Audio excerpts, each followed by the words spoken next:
할렐루야.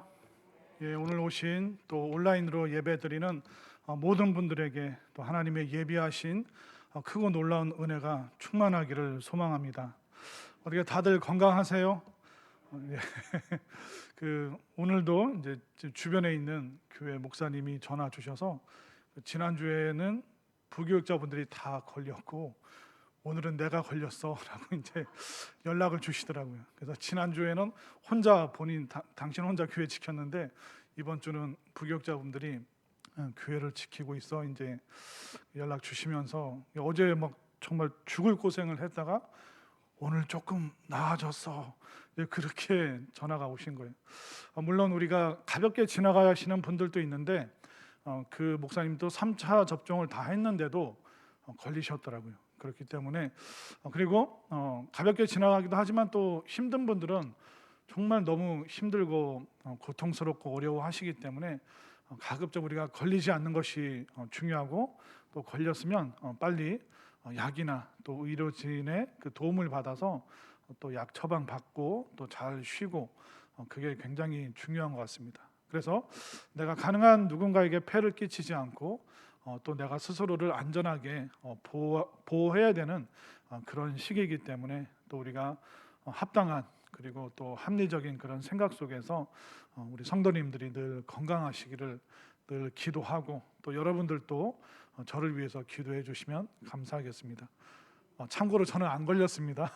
그런데 그 안전을 위해서 가급적 제가 성도님들에게 다가가지 못하는 점 또 줌으로 또 지금 세미나 하고 있는 거 좀 양해해 주시면 감사하겠습니다. 자, 오늘 제가 먼저 두 가지 질문을 한번 여쭤보고 싶은데, 자, 믿음이 좋은 사람은 절대로 그 신앙이 흔들리지 않을까요? 그리고 하나님의 큰 능력을 체험했던 사람은 절대로 낙심에 빠지지 않을까요? 네, 우리가 믿음이 좋았어도 시간이 지나면서 또 어떤 시련 앞에서 그 믿음이 흔들리는 사람들이 있습니다. 그리고 과거의 기적과 능력을 체험했어도 어느 시간이 지나서 그 사람이 또 그의 마음이 막 낙심되고 또 좌절되는 그런 경우도 많이 있습니다. 성경에도 보면 엘리야 갈멜산에서 850명의 그 이방 선지자들과 싸워서 이겼습니다. 850대 1로 싸워서 이기는 게 얼마나 놀라운 능력이고 체험입니까? 그런데 얼마 안 있어서 그는 광야로 도망가고 차라리 죽었으면 좋겠다. 갑자기 그의 영혼이 침체에 빠져버리는 그런 경우를 본 적이 있습니다. 그래서 사도 바울도 얼마나 다메섹에서 놀라운 기적을 체험했고 또 많은 사람들에게 치유와 또 병고침의 역사를 베풀었던 사람이었지만 어느 순간 또 사도 바울이 본인의 그 내면을 바라다 보면서 정말 내가 죄인 중에 괴수다 그렇게 고백할 정도로 그의 마음속에 많은 갈등과 또 그 죄성에 대한 그런 부끄러움들이 그의 고백을 통해서 토로되어지는 것을 우리가 알 수가 있죠.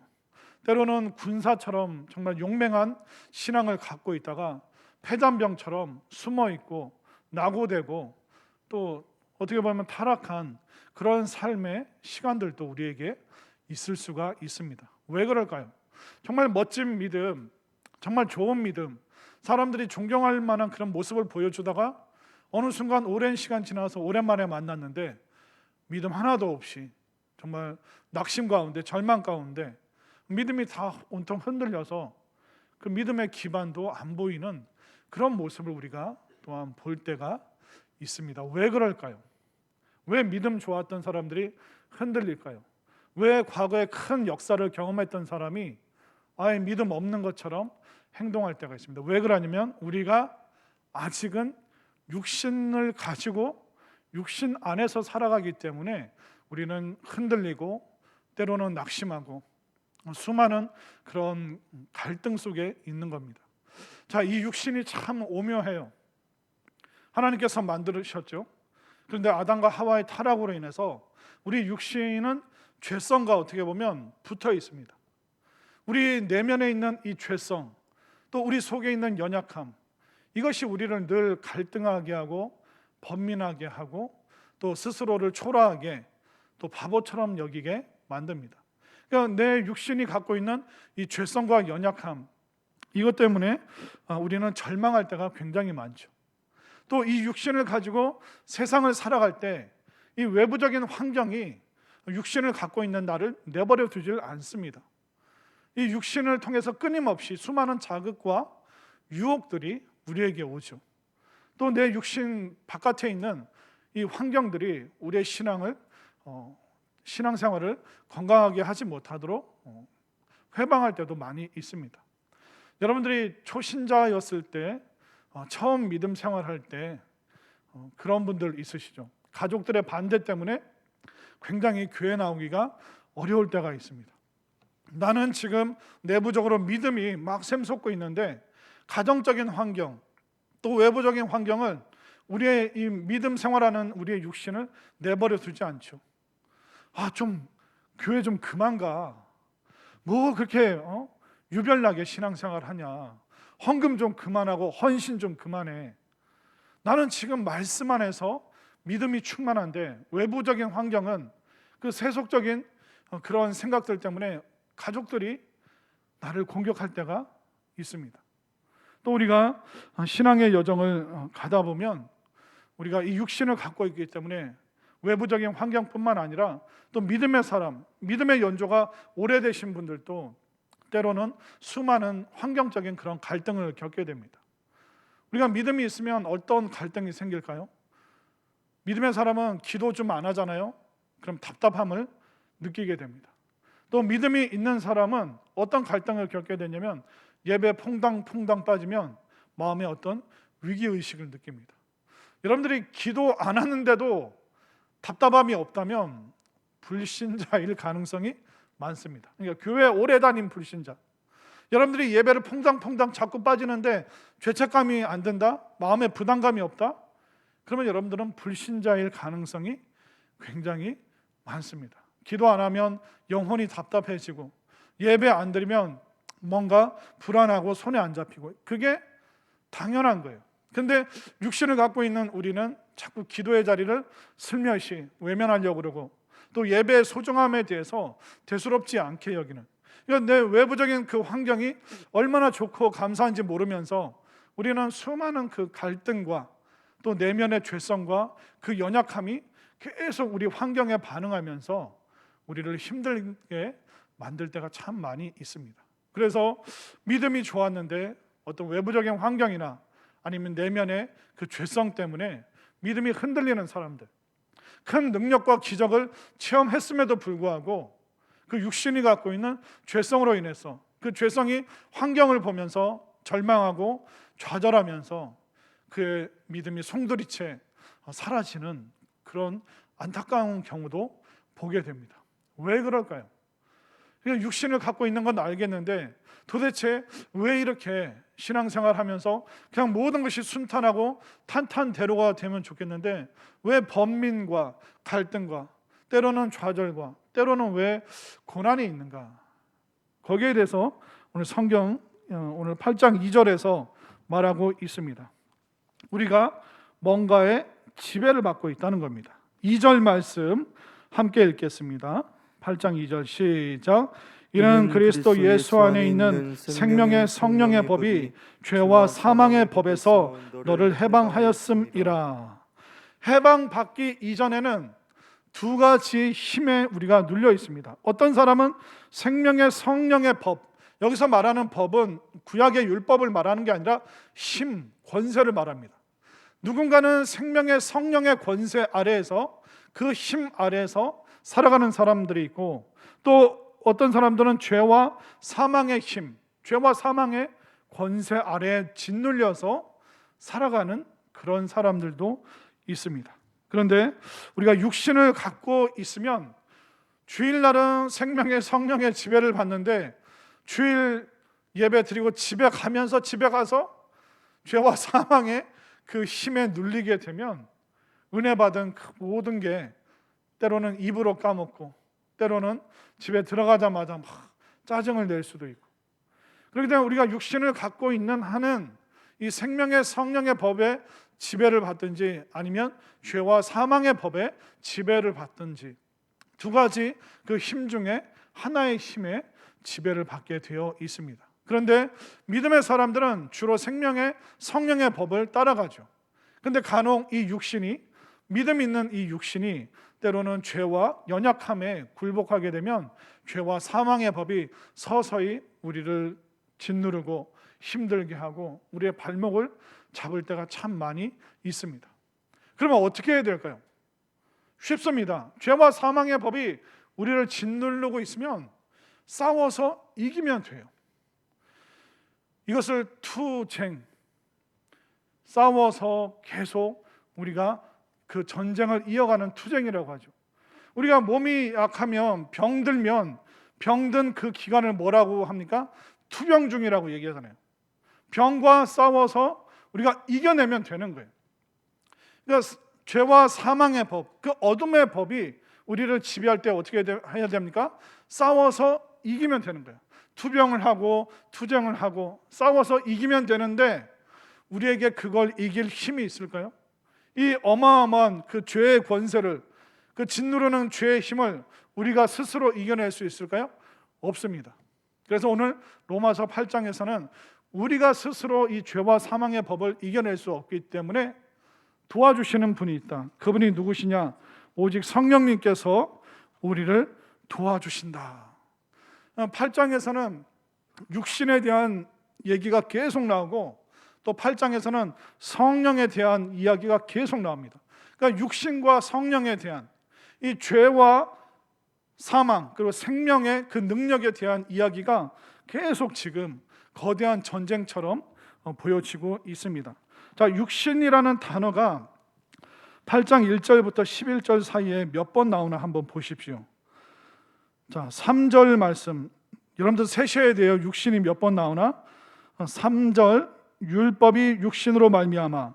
또 3절 맨 끝에 죄 있는 육신의 모양으로 보내어 육신의 죄를 정하사. 4절, 육신을 따르지 않고. 5절, 육신을 따르는 자는 육신의 일을. 6절, 육신의 생각은 사망이요. 7절, 육신의 생각은. 8절, 육신에 있는 자들은. 9절 중간에 너희가 육신에 있지 아니하고. 자, 육신이라는 표현이 몇 번 나옵니까? 11번? 예, 이따 다시 한번 확인을 해보십시오. 자, 그러면 성령, 오늘 영이라는 표현도 있고 성령이라는 표현도 있는데 한번 몇 번 나오나 보십시오. 세보세요. 2절, 이는 그리스도 예수 안에 있는 생명의 성령의 법이. 4절, 육신을 따르지 않고 그 영을, 성령을 따라 행하는. 5절, 육신을 따르는 자는 육신의 일을, 영을 따르는 자는 영의 일을 생각하나니. 6절, 육신의 생각은 사망이요 영의 생각은 생명과 평안. 9절, 너희 속에 하나님의 영이 거하시면 너희가 육신에 있지 아니하고 영에 있나니 누구든지 그리스도의 영이 없으면 그리스도의 사람이 아니요. 5절 후반절에 영은 의로 말미암아 살아있는 것이니라. 11절, 예수를 죽은 자 가운데서 살리신 이의 영이 너희 안에 거하시면. 11절 맨 끝에 너희 안에 거하시는 그의 영으로 말미암아. 성령이라는 단어는 몇 번 나옵니까? 11번. 예.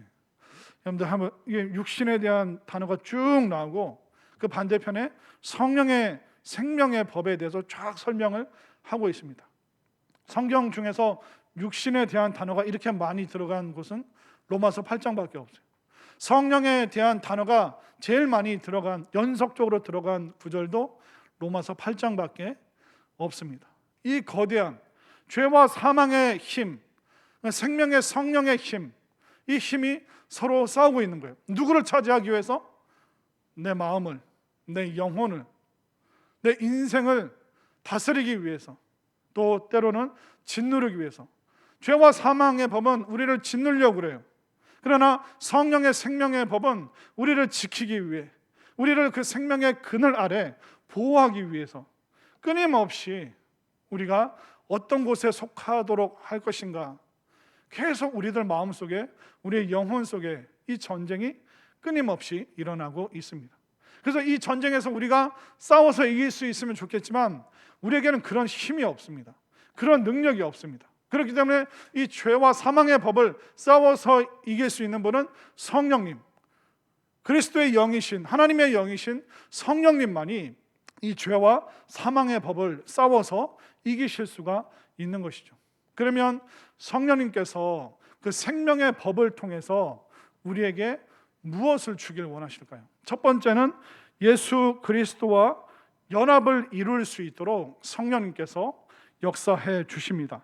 자, 1절 말씀을 제가 읽고 2절을 여러분들이 읽겠습니다. 그러므로 이제 그리스도 예수 안에 있는 자에게는 결코 정죄함이 없나니 이는 그리스도 예수 안에 있는 생명의 성령의 법이 죄와 사망의 법에서 너를 해방하였음이라. 자, 성령님께서 어떻게 해주시냐면 우리를 예수 안에 있는 사람으로 만들어 준다고 말하죠. 1절을 다시 보세요.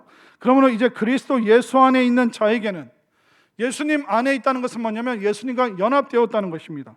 2절 말씀, 이는 그리스도 예수 안에 있는 생명의 성령의 법이, 그러니까 성령의 법이 우리를 예수님 안에, 예수님과 연합하도록 만들어 주시는 그 힘과 능력이 바로 성령님께 있다는 겁니다. 예수님과 연합했다는 뜻은 뭐냐면 예수님께서 십자가에서 죽으실 때 우리도 거기서 죽은 거예요. 예수님께서 무덤에서 부활하실 때 우리도 같이 부활하는 거예요.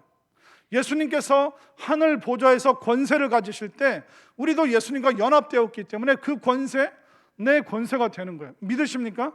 이 모든 연합이 어떻게 이루어지느냐? 우리에게 단 하나만 보십니다. 믿음. 우리가 예수님을 믿는 믿음이 있으면 우리는 완벽하게 예수님과 연합하는 거예요. 그래서 그 십자가 사건이 바로 내 사건, 예수님과 연합해서 내가 거기서 이미 죽은 거예요. 그리고 예수님의 부활, 그게 내 부활, 예수님의 그 부활에 우리가 믿음으로 연합을 하는 거예요. 또 하나님 나라의 그 권세, 예수님의 그 보좌 옆에 누가 연합하느냐? 믿는 내가 바로 연합하는 거예요. 그래서 예수님 안에 연합한다는 것은 뭐냐면 성령님께서 우리의 구원을 위해서 우리가 믿을 수 있도록, 또 우리가 그 믿음의 사람으로 정말 구원의 자리에 있을 수 있도록 도와주시고 인도하시는 분이 누구시냐? 바로 성령님이시라는 겁니다. 예수님과의 연합은 바로 구원을 말하는 거예요. 구원 계획은요, 성부 하나님께서 만드셨습니다. 그리고 이 구원 계획에 대해서 순종하신 분이 누구냐? 바로 성자 예수님이세요. 그리고 이 성자 예수님을 믿어서 구원받을 수 있도록, 이 구원이 내 거가 되도록 역사하시는 분이 누구십니까? 성령 하나님이신 거예요. 그러니까 성부 하나님의 구원 계획, 성자 예수님의 구원의 완성. 근데 이 완성된 구원이 내 구원되도록 역사해 주신 분이 누구라고요? 성령 하나님께서 우리가 믿음으로 말미암아 예수님과 연합되어 그 구원이, 그 이미 예수님께서 완성하신 구원이 내 구원이 되도록 인도해 주신 분이 바로 성령님이시라는 겁니다. 예수 안에 연합하는, 예수님 안에 하나 되는, 그래서 그 구원이 내 구원이 되는 거죠. 여러분들이 생각하시기에 제일 놀라운 기적이 뭐라고 생각하십니까? 많은 분들이 성령님의 그 기적의 역사를 병 고치고 귀신 쫓고, 그런데 사실 본질적으로 성령님께서 우리에게 베풀어 주시는 가장 놀라운 기적, 우리가 가장 자랑할 수 있는 가장 충격적인 간증이 뭐냐면 하나님 나라의 그 구원이 내 구원이 되었습니다. 이것이 우리가 경험하고 겪을 수 있는 가장 충격적인 기적이고 가장 놀라운 간증은 바로 내가 구원받은 사람, 이 구원이 내 구원, 구원이 내 거가 되는 것, 이거보다 더 큰 기적은 이 세상에 없습니다. 예수님께서 수많은 병자들이, 귀신 들린 자들이 왔을 때 내가 다른 마을에도 전도하러, 내가 다른 마을에도 하나님 나라를 전하고 다른 마을에도 회개의 구원을 전하기 위해서 내가 다른 마을로 가야 된다. 배를 타고 반대편으로 가셨습니다. 또 걸어서 예수님은 계속 사마리아, 예루살렘으로 계속 다른 도시로 갔습니다. 병자들이 따라옵니다. 귀신 들린 자들을 데리고 또 사람들이 막 따라옵니다. 이게 중요하지 않다는 것이 아니라 예수님의 그 사역의 우선순위는 바로 회개하여 구원이 내 거가 되도록, 이스라엘의 구원이 이스라엘 백성들의 것이 되도록, 또 온 인류 백성들에게 하나님의 구원이 바로 우리의 구원, 우리 자신의 구원이 될 수 있도록 이것을 위해서 예수님께서는 끊임없이 걸어가신 거죠.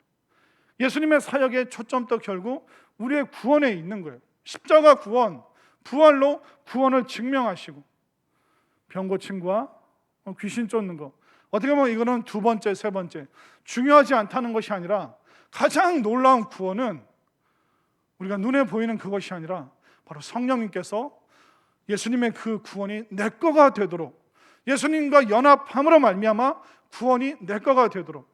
여러분들에게 구원은 누구 겁니까? 구원은 목사님 겁니까? 여러분들의 구원은 부모님 겁니까?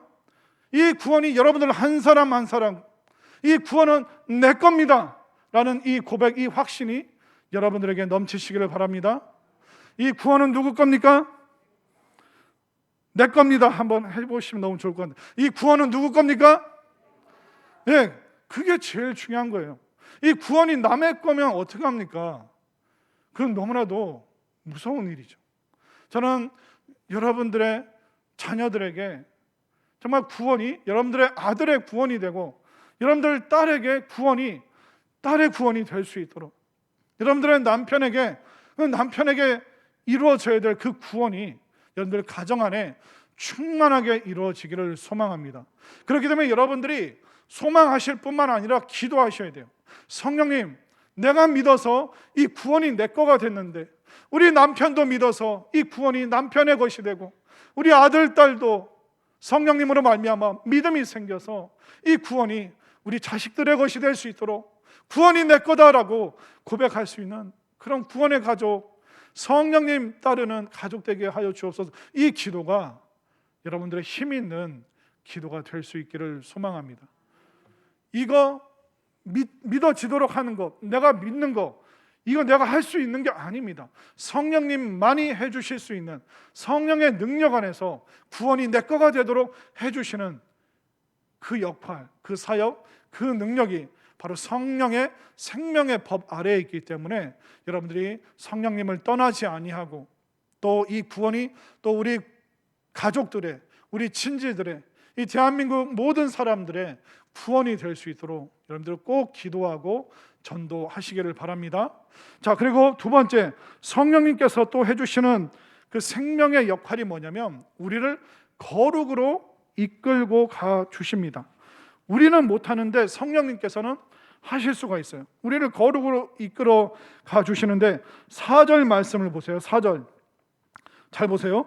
육신을 따르지 않고 그 영, 성령을 따라 행하는 우리에게 율법의 요구가 이루어지게 하려 하심이니라. 율법의 요구가 이루어지게 한다. 이거는 구약 율법, 모세오경, 십계명을 말하는 거예요. 그러니까 율법의 요구가 우리에게 이루어지는데, 그 율법의 요구는 이거 해, 이거 하지 마, 그게 아니라 구약의 율법이 말하고 있는 것은 뭐냐면 우리의 거룩이에요. 하나님은 한 분을 섬기고 우상 숭배하지 아니하고, 또 우리가 하나님의 이름을 망령되이 일컫지 아니하고, 또 우리가 주일을 거룩하게 안식일을 지키고, 이것은 거룩이에요.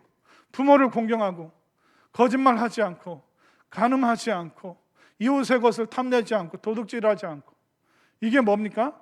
우리 일상의 거룩, 우리가 신앙의 거룩뿐만 아니라 일상의 거룩. 그러니까 율법이 요구하는 것은 해라 하지 마라 그게 아니라 우리를 거룩으로 이끌고 가는 것이 율법인데 우리 힘으로 안 되잖아요. 그렇기 때문에 성령님께서는 율법이 요구하는 그 거룩으로 우리를 이끌어가 주시고, 말씀을 통해, 기도를 통해, 또 찬양과 예배를 통해서 우리를 거룩으로 이끌어가 주시고 우리를 거룩하게 만들어 주시는 그 능력이, 율법을 완성케 하는 능력이 누구에게 있다고요? 바로 성령님께 있다는 거예요. 그래서 우리가 생명의 법을 갖고 계신 성령님을 의지할 때 우리는 거룩의 삶을 향해서 끊임없이 나아갈 수 있는 것이죠. 우리가 막 내가 이걸 지켜야지, 나는 잘 지켰는데 저 사람은 못 지켰네, 내가 내 의로 율법을 지키려고 하면 결국 나는 교만해지고 우월해집니다. 자꾸 비교하게 돼요. 그러나 우리가 성령님을 따라가면 어떻게 됩니까? 늘 우리는 연약하고 부족하고, 정말 나는 하루에 몇 번이라도 넘어지는 사람이구나. 결국 내가 성령님 의지하지 않으면, 내가 성령님 안에 있지 않으면 나는 언제든지 넘어지는 그런 사람이구나. 성령님 안에 있으면 이걸 늘 느끼기 때문에 나는 못해가 아니라 성령님을 의식해야 되는구나.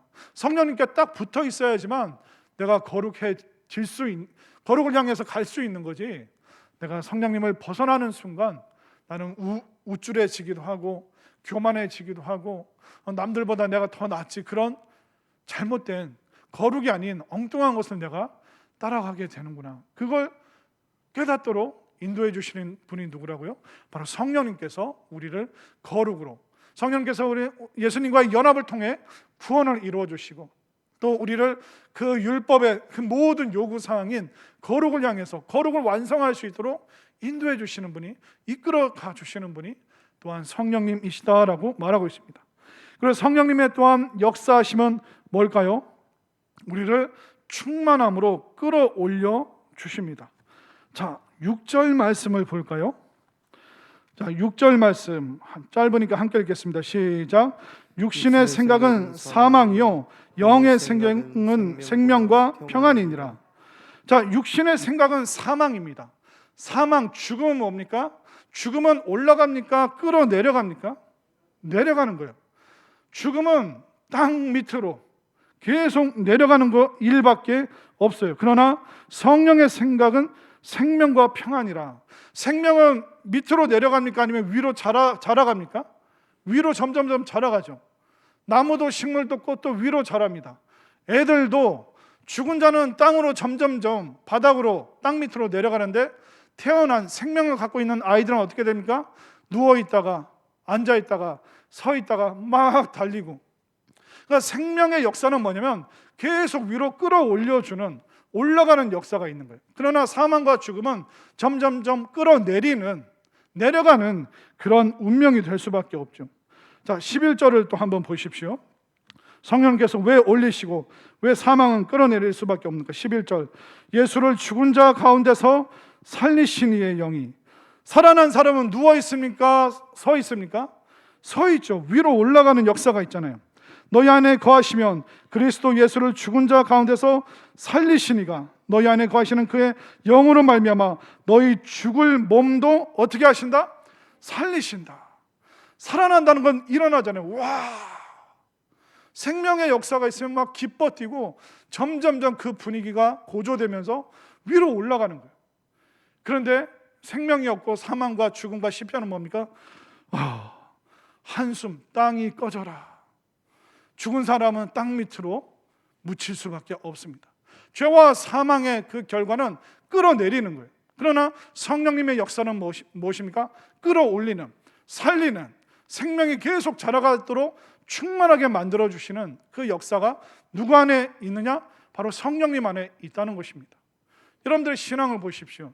여러분들의 신앙이 자꾸 밑으로 주저앉는 그런 태도인지, 아니면 여러분들의 신앙이 생명 안에서, 성령님 안에서 점점 위로 충만하게 자라가는 그런 신앙인지, 오늘 예배를 드리고 또 말씀을 듣는 우리 모두가 내려가는 신앙이 아니라, 끌려 내려가는 신앙이 아니라 끌려 올라가고 점점 자라가고 생명이 충만한 그런 역사가 가득하게 되기를 소망합니다. 그렇기 때문에 우리는 뭐에 영향을 받는지 잘 생각을 해보셔야 됩니다. 어떻게 보면 우리의 인생은 비행기와 같아요. 비행기는 딱 두 가지 모습입니다. 땅에 딱 붙어서 착륙한 상태이긴 하지만 중력의 힘에 끌려 내려와서 땅에 붙어있는 비행기가 있습니다. 그러나 또 다른 비행기는 어떻습니까? 싹 활주로 그 힘찬 그 소리를 내면서 확 위로 올라가서 정말 그 창공에, 그 푸른 하늘에 확 떠서 멀리 힘있게 날아가는 그런 비행기가 있어요. 결국 우리의 인생과 우리의 신앙도 두 가지라는 거예요. 이 중력의 힘에 계속 끌려 내려가서 바닥에 붙어 있을 것인가, 아니면 중력의 반대편에 있는 양력을 뭐냐면 띄우는 겁니다. 이 엔진으로 추진력을 받으면 바람이, 날개 위에 있는 바람은 가볍고 날개 밑에 있는 바람은 무겁기 때문에 이게 비행기가 날개와 함께 이 동체가 뜨는 거예요. 이걸 양력이라고 말합니다. 중력 얼마든지 이겨낼 수 있어요. 추진력과 양력만 있으면 우리가 얼마든지 높은 하늘을 향해서 나아갈 수 있는데, 성령님께서 이 역할을, 우리가 자꾸 내려가고 죽고 좌절하고 낙심하는 것이 아니라 우리가 생명 안에서 자라나고 점점점 올라가서 정말 성령께서 기뻐하시는 그 높은 곳으로 여러분들의 신앙과 인생이 힘있게 날아갈 수 있게 되기를 소망합니다. 그런데 이 날아가는 인생, 힘있게 떠있는 이 신앙이 추락할 때가 있어요. 언제냐면 엔진을 꺼버리면, 날개를 접어버리면 그 비행기는 떨어질 수밖에 없어요. 저는 여러분들의 인생과 여러분들의 신앙 속에서 이 성령의 엔진이 꺼지지 않게 되기를 소망합니다. 여러분들이 기도와 말씀의 날개를 절대로 접지 않기를 소망합니다. 때로는 우리가 어두운 먹구름을 통과할 수 있어요. 그러나 걱정하지 마십시오. 성령의 엔진이 붙어 있다면, 또 우리가 말씀과 기도라는 이 양 날개가 있다면 얼마든지 그 먹구름을 뚫고 정말 멋진 곳을 향해서 힘있게 우리가 나아갈 수 있음을 분명히 믿으시기를 바랍니다. 이거는 내 힘이 아니에요. 성령님께서 끊임없이 엔진의 추진력으로 우리를 밀어주시고, 또 우리가 그 기도와 말씀에 순종할 때 우리는 정말 멋진 신앙, 또 멋진 인생을 살아가게 될 줄로 믿습니다. 이거는 왜냐하면 그것은 힘이고 능력이기 때문에, 생명의 성령의 능력이기 때문에 우리가 그 능력 안에 거하면 우리는 구원받을 뿐만 아니라 또 그 생명의 성령의 능력 안에 있으면 우리가 거룩을 향해서 나아갈 수 있고, 그뿐만 아니라 우리는 주저앉고 추락하는 인생이 아니라 점점점 창공을 향해서 정말 힘있게 나아갈 수 있는 그런 인생, 그런 신앙이 될 수 있다는 것을 확신하고 믿으시기를 바랍니다.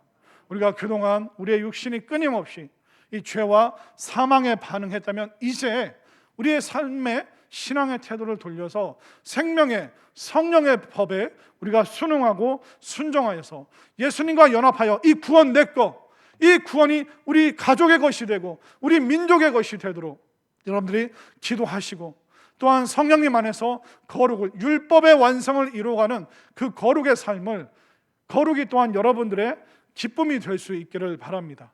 그리고 성령님이 인도하시는 대로 우리가 주저앉는 것이 아니라 점점점 위로 생명이 자라듯이 이 생명의 성령의 법 안에서 정말 힘있게 창공을 향해서 힘차게 나아갈 수 있는 우리 모두가 될 수 있기를 간절히 소망합니다.